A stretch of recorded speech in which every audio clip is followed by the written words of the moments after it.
مين فينا ما راحش ايكيا وجرب الميت بولز بتاعتهم؟ الطبق الاشهر في ايكيا. اللي ما يعرفهاش، هي عبارة عن كرات لحم بالطريقة السويدية، بطريقة معينة كده بتديها طعم مختلف عن اي كفتة او اي لحمة جربناها قبل كده. بتتقدم جنب البطاطس البيوري دايما، فالنهاردة كمان هنعمل طريقة البطاطس البيوري بطريقة بسيطة وسهلة جدا. خلونا نبتدي على طول نشوف الطريقة والمكونات. نبتدي الاول بتحضير اللحمة او الكفتة بتاعتنا. متعودين دايما ان بنحط جوه الكفتة بصل، واي بصل بتتحط ني. لا، المرة دي الاكلة بتاعتنا البصل هيتحط مستوي. فاحنا هنجيب طاسة، هنحط فيها تقريبا 3 معالق كبار من الزبدة، وهنجيب بصلة متوسطة مبشورة ناعم جدا او متقطعة بالسكينة تقطيع صغير خالص. وهنبدأ ان احنا نشوح البصل مع الزبدة دي على النار لحد البصل ما ياخد لون ذهبي فاتح خالص. البصل هيشرب الزبدة، طعمه وريحته هيتغيروا تماما. وبعد كده هناخده زي ما هو كده ونحطه بقى جوه الكفتة. قلبتهم مع بعض لحد البصل ما شرب الزبدة كده زي ما انتم شايفين واخد لون ذهبي. بركنه بقى على جنب واسيبه لحد ما يبرد تماما. معانا تقريبا بقى نص كيلو من اللحمة المفرومة، مفرومة فرم ناعم. فرم ناعم مش خشن عشان الكفتة بتاعتنا ما تشققش كده واحنا بنسويها. هنزود بقى على اللحمة دي شوية اضافات تديها طعم مميز ومختلف عن اي كفتة عادية. اول حاجة هي حبة واحدة من البيض، معلقة ونص كبار من اي نوع بقسماط موجود عندكم، وشوية توابل بسيطة جدا. اولهم معلقة صغيرة ممسوحة من الفلفل الاسود، الثوم البودرة، وبهارات السبعة او بهارات اللحمة اللي دايما موجودة عندنا في البيت، رش صغيرة جدا من جوز الطيب، وربع معلقة صغيرة من القرفة المطحونة، نص معلقة صغيرة من السكر، والملح طبعا. ونحاول نظبط الملح على قد ما نقدر. احنا كل الكميات دي عاملينها لنص كيلو من اللحم. زودت كمان البصل اللي احنا عملناه في اول الفيديو بعد ما برد تماما. وبس كده، هي دي كل الاضافات اللي احنا هنضيفها للحمه بتاعتنا. هنعجنهم كويس جدا، وزي ما اتفقنا اللحمه مفرومه فرم ناعم، فعايزين بعد ما نعجنها توصل ان هي تكون عامله شبه العجينه كده وكل حاجه متجانسه مع بعضيها. بغطيها ونركنها بقى في التلاجة من نص ساعة لساعة تتشمع كده ويتعرفوا على بعض. وفي الوقت ده ممكن نحضر البطاطس البيوري.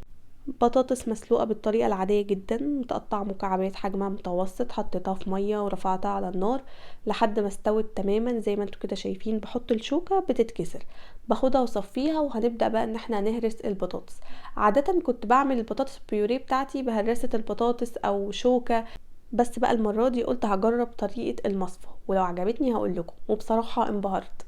الموضوع انا كنت حاطه ايدي على قلبي وحاسه انه هياخد وقت طويل وهضيع وقت كتير، لكن طلع ابسط واسهل مما كنت اتخيل، ونتيجته تجنن وبجد تحفه، واكتر طريقه سهله وسريعه لهرس البطاطس وهتديكوا نتيجه رهيبه.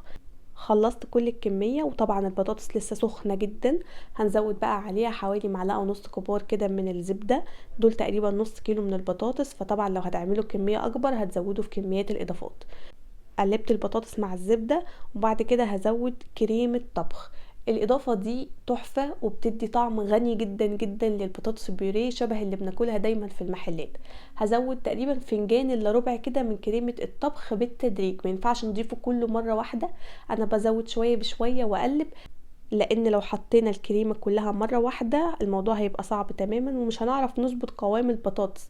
يعني انتوا كل ما بتزودوا كريمه كل ما البطاطس بتكون سايله اكتر، فاظبطوا القوام زي ما انتوا بتحبوه. كمان نصيحه مهمه، الكريمه تكون سخنه، سواء تسخنوها على النار في اي حاجه او في الميكرويف. زودت كمان معلقه كبيره من المايونيز، رشه ملح، رشه فلفل اسود، ورشه توم بودره. لو عندكم فلفل ابيض كمان يكون احسن من الفلفل الاسود عشان ما يغمقش البطاطس. بس كده، هي دي البطاطس البيوريه بتاعتنا بطريقه بسيطه جدا وسهله وسريعه، واحسن طريقه للبطاطس هتجربوها. اللحمه بتاعتنا كمان كانت اتشمعت كده واخدت وقتها في التلاجة. هنبدا بقى ان احنا نشكلها على شكل كور. هستخدم المعلقه بتاعه الايس كريم دي عشان اخد كور متساويه. ممكن تستخدموا اي معلقه عندكم في البيت. المهم ان انتوا تعملوا كور حجمها منطقي، ما تكونش كبيره قوي فتطلع نيه من جوه، ولا برضو صغيره قوي فتبقى ناشفه. باخد قطعة اللحمة كده بين ايديا الاول، اعجنها كويس واتأكد ان هي ناعمة تماما. وبعد كده بشكلها على شكل كورة يكون من بره ناعمة جدا، ما تكونش فيها اي تشققات عشان ما تفكش واحنا بنسويها. بخلص كل الكمية واخد الطبق كده زي ما هو، احطه بس في الفريزر ربع ساعة او في التلاجة مثلا نص ساعة شوية قبل مرحلة التسوية. بعد كده بجيب طاسة بحط فيها مكعب زبدة ومعاه شوية زيت، تقريبا معلقة زيت عشان برضو الزبدة بتتحرق بسرعة.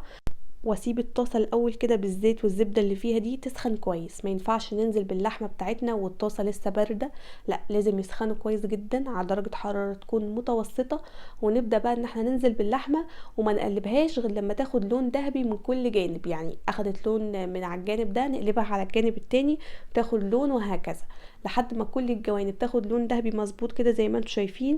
ونتاكد ان اللحمه استوت 100%، 100% يعني هي خلاص كده مستويه.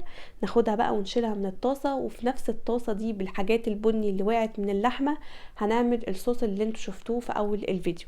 معلقة كبيرة ممسوحة من الدقيق مش اكتر من كده، وهنشوحها شوية في الزبدة والزيت اللي معانا دول.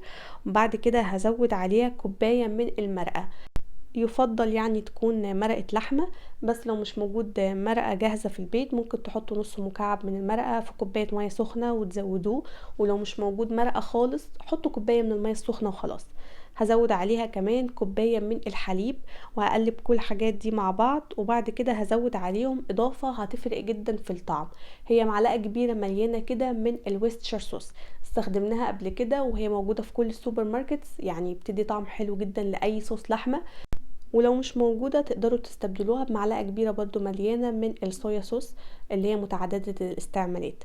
زودتها على الصوص وقلبته كويس، وبعد كده هزود تقريبا كده ربع معلقة صغيرة من السكر والملح ورشة فلفل اسود، وهقلب كل الكلام ده مع بعضه. واخر حاجة هزودها هي نص كوباية من كريمة الطبخ. بتفرق جدا في الطعم وبتدي الصوص بتاعنا كده طعم غني. هو المفروض اصلا ما نضيفش حليب ونزود الكمية كلها كريمة طبخ، بس انا قلت اعمل الموضوع يكون اقتصادي شوية، فنص كوباية من الكريمة هتكون كفاية. نظبط قوام الصوص بتاعنا، بتحبوه تقيل بتحبوه خفيف على حسب الدقيق اللي هنضيفه. الكميه اللي انا عاملاها دي كانت محتاجه معلقه كبيره ممسوحه من الدقيق. المفروض القوام يكون مظبوط، ولا تقيل قوي ولا خفيف قوي. زودت كور اللحمه على الصوص وقلبتهم مع بعض كويس، وسبتهم اول ما غلي غلوتين بالظبط بنطفي النار، لان الكريمه من الحاجات اللي ما ينفعش تغلي. طيب لو مقلقين ان الكفته ما كانتش استوت كويس، يبقى ما نضيفش الكريمه، نحط اللحمه قبل الكريمه ونسيبها تغلي في الصوص اللي احنا عملناه بالمرقه والحليب وكده غلوتين 3 على قد ما انتوا عايزين. وبعد كده نزود الكريمه، لان الكريمه فعلا لو غليت كتير هتفصل وهتكتل وهتعمل كور كده حبيبات، فالصوص مش هيبقى طعمه الطف حاجه. بس كده بقى بنقدمها جنب البطاطس بتاعتنا. طعم البطاطس بالصوص بتاعنا اللي احنا عاملينه ده يجنن، بعيدا عن كور اللحمه نفسها. كور اللحمه طعمها رهيب، مختلفه تماما عن اي كفته انتوا دقتوها في حياتكم.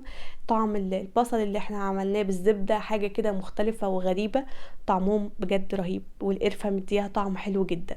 جربوها، وجبه غدا سهله وسريعه بالهنا والشفا مقدما. واشوفكم على خير قريب ان شاء الله في فيديو جديد.